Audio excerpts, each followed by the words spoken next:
friends, our next speaker is, I'm very pleased to introduce Cynthia Gonzalez. Cynthia is a human relations coach, a somatic body worker, a writer, and sacred intimacy seminar facilitator.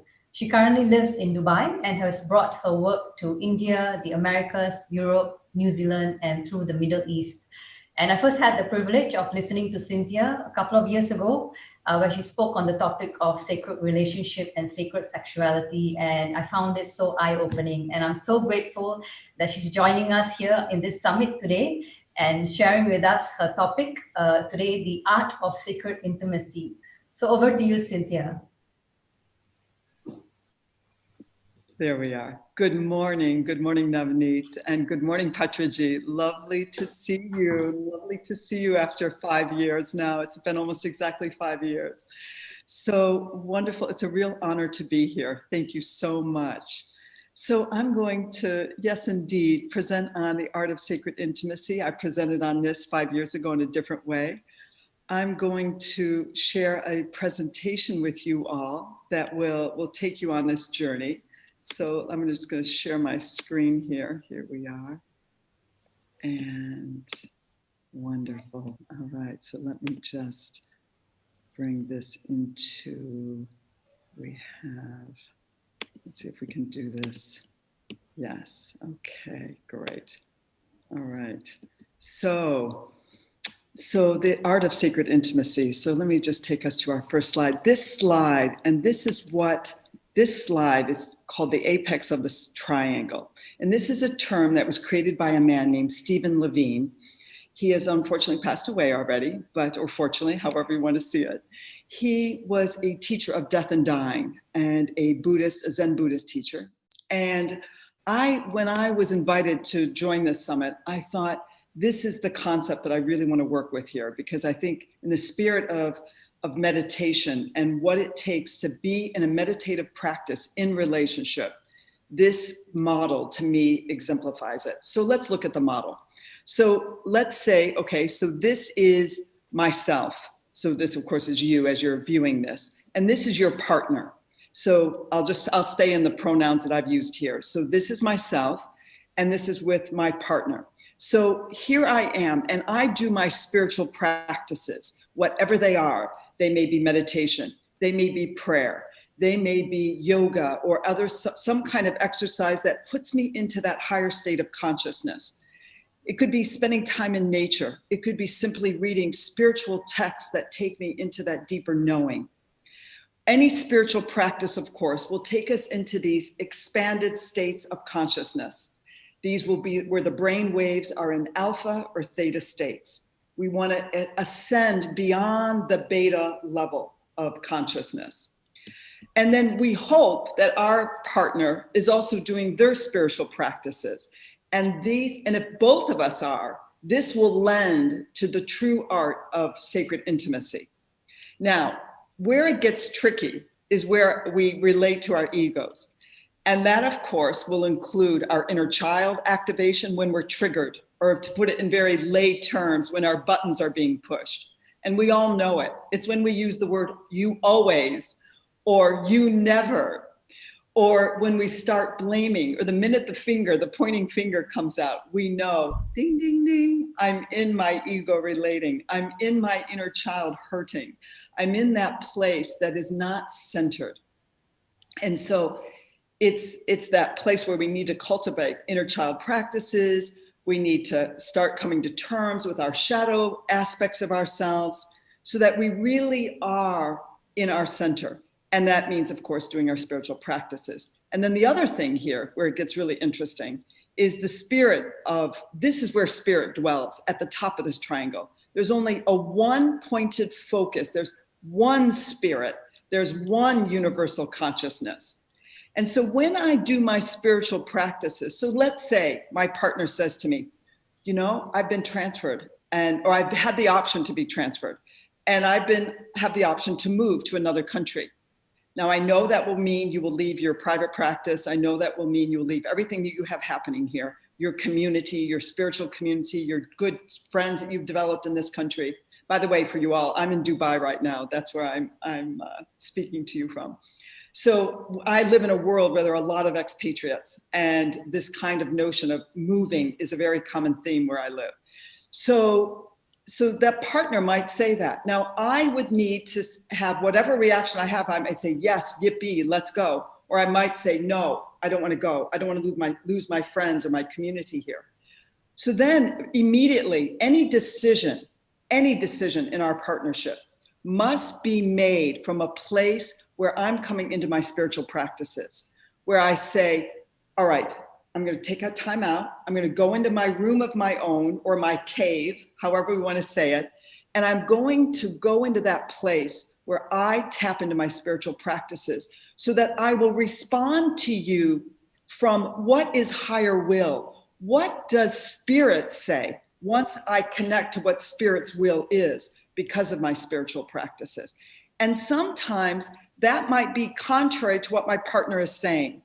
And so that is an indication that I will need to hold my own and maybe recycle again my practices. Maybe my partner will say, I have done my spiritual practices. I know the answer is yes, we need to move. And I say, well, I've done my spiritual practices, and my will says, no, we're not supposed to move. And so it's that place where we say, okay, let's offer it up again. Let's bring ourselves back into that place where we together come to deeper knowing, because there might be layers of ego that are being processed here. So I'm going to move us to the next slide. So in order to really do those practices, these are some other more fine-tuning points of how to maintain your base and do those spiritual practices. So the first one is commit to transparency practice. So whether it's, let's go beyond the decision example. So let's say it's simply, I need to share that I'm not very comfortable spending time at your family's house, that I'm feeling something is amiss. And you always want to go on a regular basis. And maybe I'm still willing to go because I want to be your partner and support you. But maybe there is something in your family that is just really difficult for me. And you're my partner, so I need you to know that this is a challenge for me. But at the same time, I'm scared to rock the boat because I'm scared you're going to take it personally, or you're going to go into a sulk and you're going to be silent with me. And I'm not going to develop intimacy with you in sharing what's really going on. So that kind of practice is necessary. So and in order to do transparency, we must have centering practices, which comes back to our spiritual practices that I named in the earlier slide. And that means what I also call developing your own inner trampoline, so that you catch yourself even if your partner is opposing you or disagreeing with you, that you hold your own and you stay humble. It means developing the quality of boundaries to say yes, to say no as need be. As I mentioned earlier, developing a room or a cave of your own. And then another thing that's super important is developing symbolically or literally an altar of your own. That means the place where you come into your center. Now that altar might be in nature. That might be an actual physical altar that's connected to the denomination of spiritual practice that you observe. That could be just your own chair where you just like to meditate, your own meditation cushion, some place that is your touchstone, that place where you come into your center so you can relate in a place of centeredness. And then it's learning the art of listening artfully. So that can be observing your defensiveness, controlling your reactivity. Again, it's where your ego is getting activated. And that will be also including doing those inner child practices. Because there's a really important thing to know, is that whenever we're activated, 90% of what is triggering us is actually inner child material. 10% is what's really going on with our current partner. And why is that the case? Because when we're children, we're so dependent. We are so vulnerable. We are sponges. We take in everything that our parents or our caretakers gave us. And so when we are children, our parents are imperfect. They will do different things. They will behave, they will discipline us, they will interact with each other or with others in ways that aren't always the best influences. We absorb it all. And so any unfinished business that we have, we're going to take that and project that onto an intimate partner. An intimate partner is sometimes the closest thing we ever have to the intimacy that we had with our caretakers.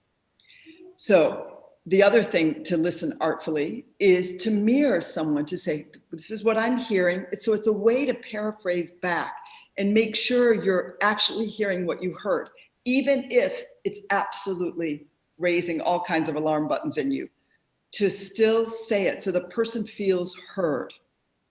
Know you will get to respond and make that a pact. That must be a pact in your relationship.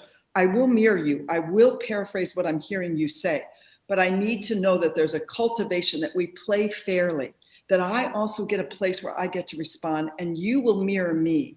There must be that pact for the art of true sacred intimacy. And then we need to be willing to attract a transparent partner. And I really say that word carefully, willingness to attract a transparent partner. It's very vulnerable to be seen in our shadow. It's very vulnerable to be held up a mirror of where we are not in our highest selves and our best selves. And so we have a saying in this work, in the art of transparent practices, that the willingness to be transparent is the willingness to be seen. The willingness to be shown is the willingness to be heard. So it's, if I'm going to be seen, you're going to also be willing to hear my transparency. If I am willing to call you out in your transparency, I am also willing to be seen that much in my own shadow. Like attracts like. We always attract our reciprocal. And that's on every level. And so it's that place where we need to brave those waters of transparency. Another art, another aspect to learn the art of sacred intimacy is to learn to jump somebody's fence. And that has two aspects. One is, I am your ally. I am with you. I love you. I care for you. I want the best for you. And I'm willing to subjugate my own defensive reactions to really be on your side. But I'm also your agent for healing. And I will brave, even if you're going to go have a sulk on me, or you're going to use some harsh words that I'm going to have to put boundaries on. I am willing to call on things that need to be called on so that I am truly your agent for healing. That is a pact I make with you. So when someone is, let me give you an example of what it looks like to jump somebody's fence. So let's come back to the metaphor of, the example of your partner says, I want to move somewhere else, to another place where we are. And they say, and you say, no, I have my community here. I don't want to leave my community. I've developed this community over many years. It's very dear to me professionally and socially and personally. And then your partner says, well, great, well, you always get your way. And then in order to jump your partner's fence, to take these comments that are actually hurt underneath, because always anger, passive aggressive anger or direct anger is hurt that's underneath, is to say, I see that. So to really say, I'm your ally. I know you've always wanted a job promotion. You wanted to feel like you're accelerating and advancing in your career. And I see that this is really, really important to you. And I see that you really need this. And I want to support you to have this. So the partner didn't say, I want to move because I want to have a job promotion. And I've always waited for this. And you know how important this is. They didn't say that. They just said, great, you always get your way. So it's learning to see beyond the surface reactions. It's learning that art to say, I really love you. I want to be next to you. I want to support you. But at the same time, to hold your own and say, I hear you. I'm going to have to pray on this. I'm going to have to do deep meditation practices to really get clear in myself. What is truly my truth in this? I'm having my first reaction and I see you. I see this is important to you. And I'm willing to hear anything else that's really important for you around this move. Please tell me, please be vulnerable with me. I want to hear, even if you're going to disagree with my position. That's the art of jumping somebody else's fence. And the special thing that happens is that when we are both in our little children at the same time, when we're both being egoic, when we're both having our buttons pushed at the same time, it's a true challenge of how to jump somebody's fence at the same time. So the best thing is to do is somebody to call a timeout. We need a timeout. We need to go meditate. We need to get in our center. We need to do our breathing practices. We need to infuse and let in higher source. We need to let in that third.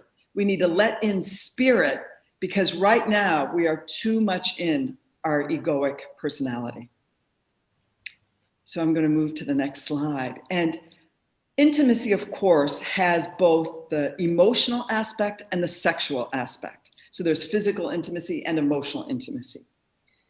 In a long-term relationship, we all know that physical intimacy cannot be alive if there is not emotional intimacy. There needs to be something that is, the fires need to be stoked with that deeper, deeper heart connection. But in order for us to also open to that, both the emotional and the sexual intimacy, we must heal taboos and shame. And that does include not just sexual. Of course, often when we think of taboo, we think of, oh, sexual taboos. No, there's also the taboo of emotions, the taboo of that place where we are scared to be vulnerable, that place where we are scared to reveal ourselves, where we may be scared to let down to emotion. We all know that men have been socialized not to be vulnerable, to not cry. So in order for transparency to truly exist and the emotional territory to be cultivated with centeredness, with an art, that taboo must be welcomed in and overridden.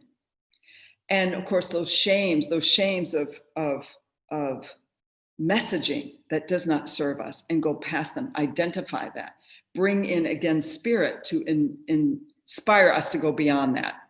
Now of course, we all know there's the taboo of sexuality. And of course, in more traditional cultures, those taboos are much higher.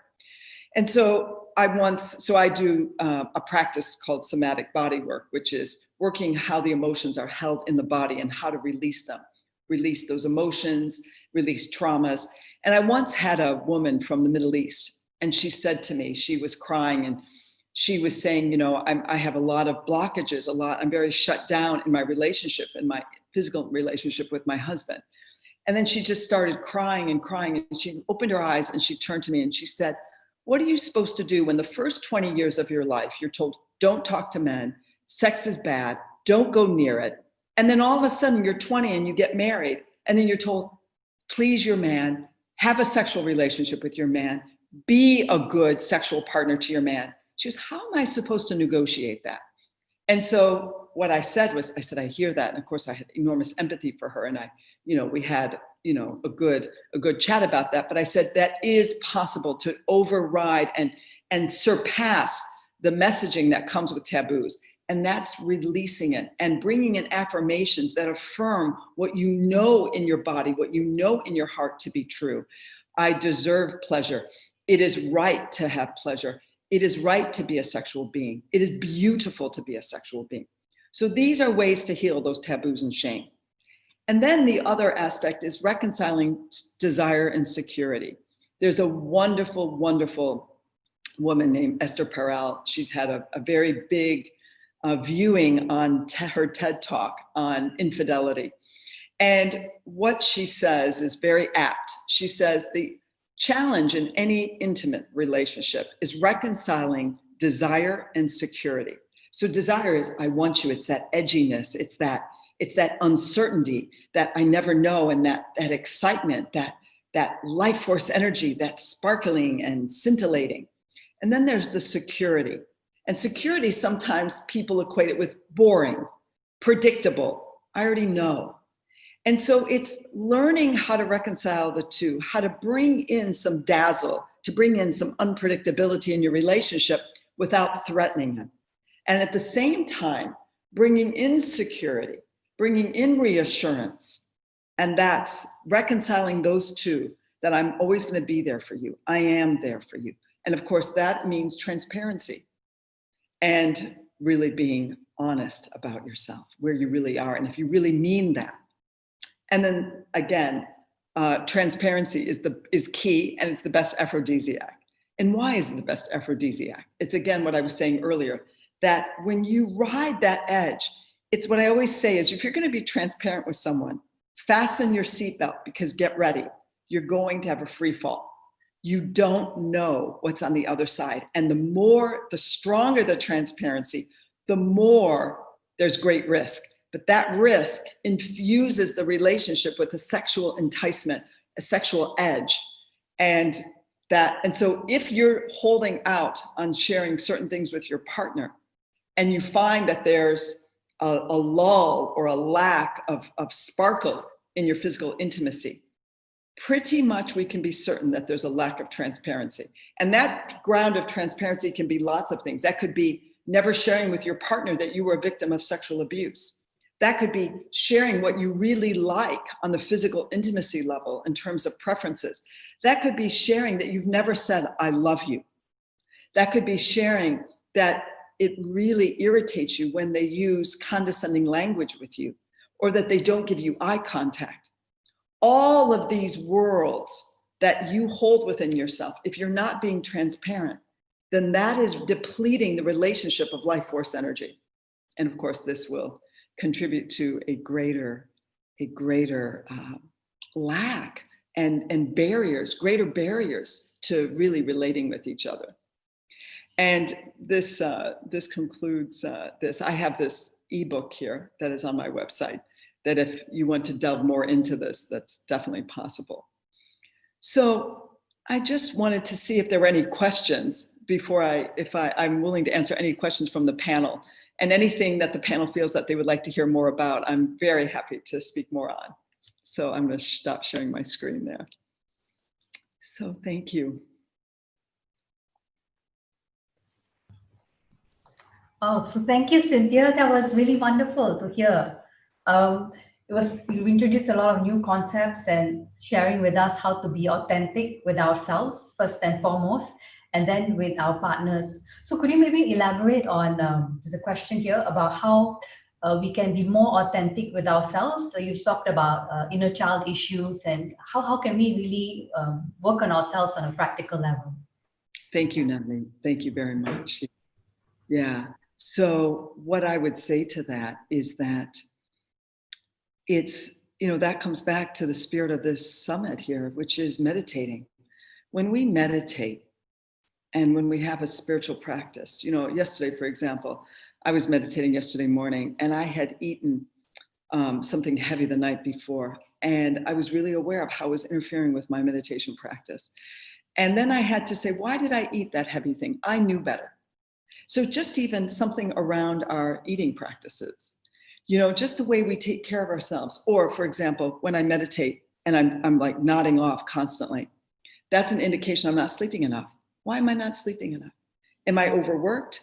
Am I just like, just having too much fun in a way that's not balanced? So our meditation practice is such a barometer to how to be more self-aware of ourselves, those barometers. Why am I not in my center?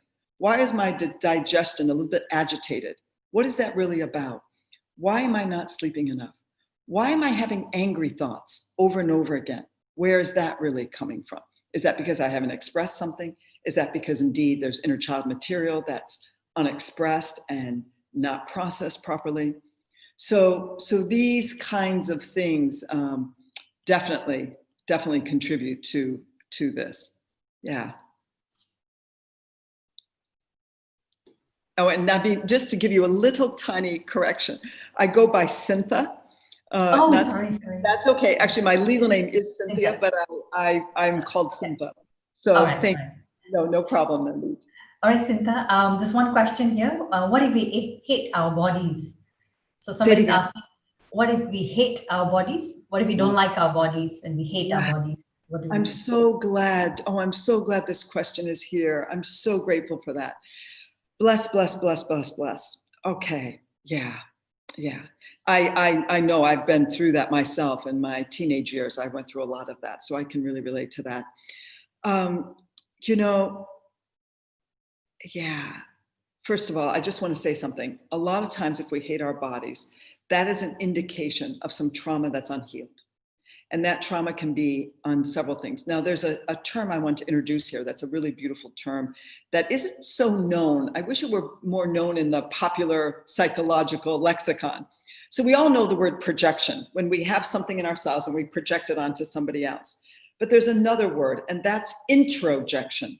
And that is when somebody has projected something onto us. It goes in, we believe it, and we start telling ourselves the same. And that could be ads, advertising. That could be, you've got to look this certain way. I know, for example, Bless, like, I've spent a lot of time in India, as you mentioned in the introduction. And, I've learned about this product, Fair and Lovely. And that shocked the socks off me. It just really did. And, being my father's Mexican and, having, been born into a world where I was born, less looking Mexican than some of my cousins and other relatives. And I really became so sensitive to that reality and that everyone's the same and all those racism issues. And so a lot of times it can be those messages that come in. Sometimes it could be our mother saying, you're putting out a little too much weight, or no one's going to really want you as a partner. You're never going to get married if you look like that. Or, oh, what a shame, your sister got the looks and you got the brains, or whatever it is.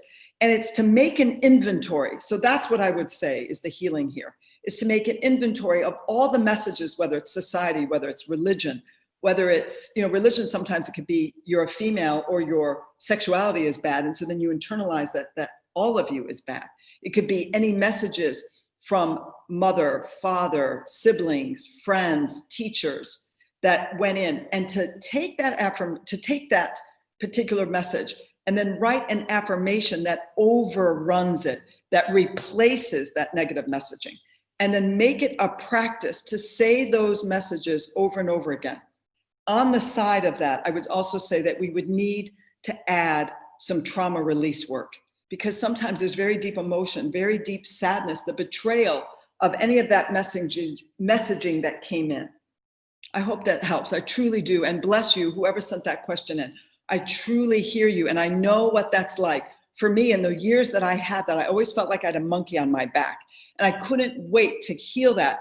And I'm so happy to say that today I am at peace with that. But it took years of deep, deep healing to release that monkey that was saying such negative messaging to myself. Hi, Cyntha. My name is Luke. I'm the next speaker, and I would just like to say thank you for that. You're completely spot on, and high five, soul sister, because you set the foundation very well for my talk next after you. And I'll be. It takes a lot of courage to be open and vulnerable and deal with our issues and our childhood woundings. So you made my job a lot easier, because I'm going to expand on what you just spoke about, and I would give some practical tools and techniques that the audience can use to help heal our traumas and our wounded inner child. So kudos to you. You did a really good job. Awesome. Thank you so much. Thank you, Luke. It's so great to hear. And just when you said that, you just made me think of something that I just want to say is breathing practices. So right now, currently, I'm working with a couple where they're learning the art of breathing together and how that will infuse their intimacy. We've just done a few classes on this. And I just want to name that because maybe this could serve the viewers as well. There's something really beautiful. There's a very beautiful practice that also, I'm so glad you said what you said, Luke, because whatever it did, it spurred me on to offer this piece. So thank you, Luke. It's so lovely. So there's a beautiful practice where one partner lies down, they're just lying down, eyes are closed, and the other partner simply looks at them and starts synchronizing their breath with the partner. And after that's done, after a few minutes, and it's nice to have some nice meditative music in the background. And after that's done a little bit, to then place the hand on the tummy, on the abdomen, and ask that partner to adjust the hand accordingly, to place that hand on the stomach of the other. And to just a very light, so it's a bit of a cupped motion. So it's not like that, it's not overly firm. It's just a very gentle motion. And to raise, to inhale with the breath and to exhale. That level of nonverbal mirroring is so healing at the deepest fiber of ourselves. And then after that's done, after a while, to check in, how was that? And then to exchange roles, and then to receive that. And then to then sit in front of each other in a meditative posture, or sit on two chairs if it's difficult to sit cross-legged, and to place the hand on each other's heart and to do the same, looking into the left eye of the other. And I say the left eye just so that you're not wondering which eye should I look into. So it's clear from the beginning, I'm going to look into your left eye, and I'm going to place my hand on your heart, and you're going to place yours on mine. And we're going to breathe mindfully with each other. And that's it. And just sharing, how was that? Maybe that'll move into something more physically exciting. Maybe that will just simply be this way of slowly healing something that maybe you didn't even, it's just that healing needed to happen. You weren't talking to each other, or something was infused in a really positive way. So I just inspire to share that practice. It's a very, very beautiful practice. Thank you. Thank you so much, Cynthia. And whatever you have shared is really amazing. I believe all couples and even individuals out there can really take in all this information and knowledge and really help to work on themselves and in their partnership and relationships. So with that, I see that there's no other questions. So I really want to thank you. Thank you so much for joining us with your presence and your knowledge and your wisdom, and for gracing us in this digital meditation summit. Thank you so much, Cyntha. It's my honor, truly. Thank you so much for We are having very me. grateful. Thank you so much. Take care, Navneet. Right. Thank you. Bye.